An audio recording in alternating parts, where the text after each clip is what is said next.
things that kept coming into my mind that seemed relevant to the message was how unique and different from one another each one of us is.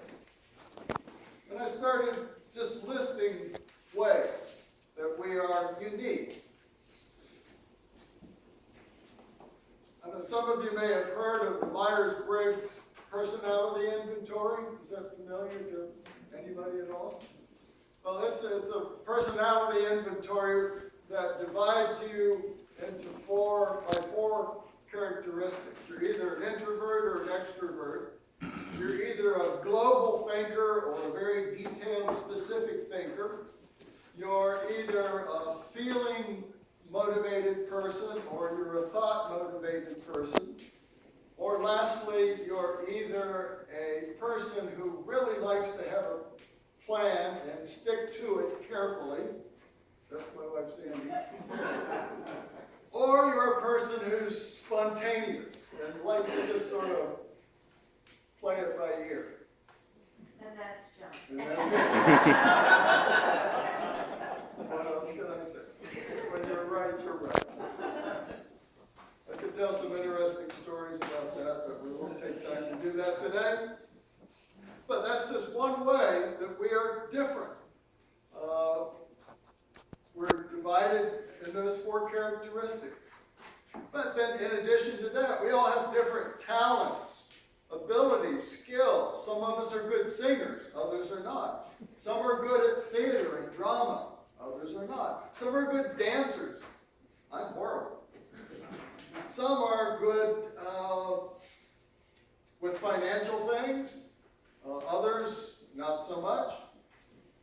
Some are good writers, others don't care to be writers. Others, some people are good with electronics, others are not, mechanical things. You could go on and on and on with the list of skills, abilities, and things like that, and we're all different. And that's just one more way in which we're different. And then, another way that occurred to me is our learning styles. Some of us are visual learners. So in other words, we learn by seeing things.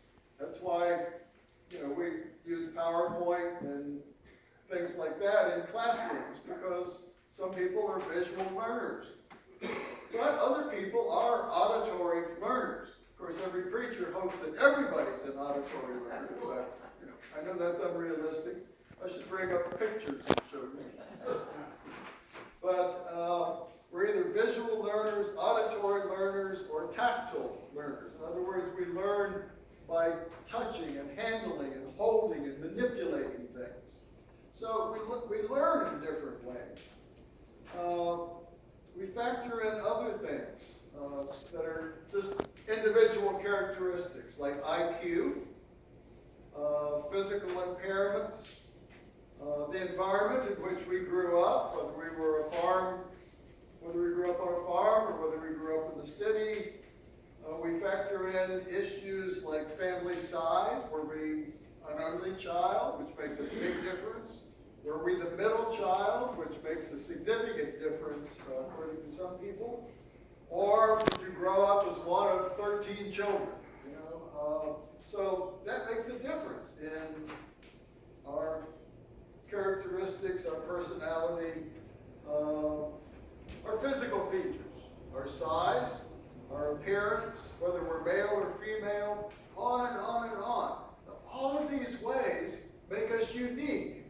And we would find out if we did all of those things. If everybody here took a Myers-Briggs inventory, and if we listed all of the things that you're good at, and if we could figure out whether you're a visual, an auditory, or a tactile learner, or if we would talk about your IQ, your physical qualities, whether you grew up in a big city, small town, or on a farm, on and on and on, we would, and then kind of made a graph, we would be able to visualize how unique we all are. Now, why do I even bother to mention this? Well, I think for a number of reasons. One is, we have when you consider all of those things about us, totally apart from material things and how much money we have and how many toys we have so many qualities to celebrate, just about ourselves. I am who I am, and that's worth celebrating. I mean, that's just me with all of us. And so that's one reason that I think it was worth mentioning all that. But I think another thing that's real important is that God made us with these differences, and He made us the way we are for a reason. And the reason, I think, is all of these qualities and characteristics help us go about fulfilling God's plan and purpose for our lives in the way that is most appropriate for who we are individually and uniquely.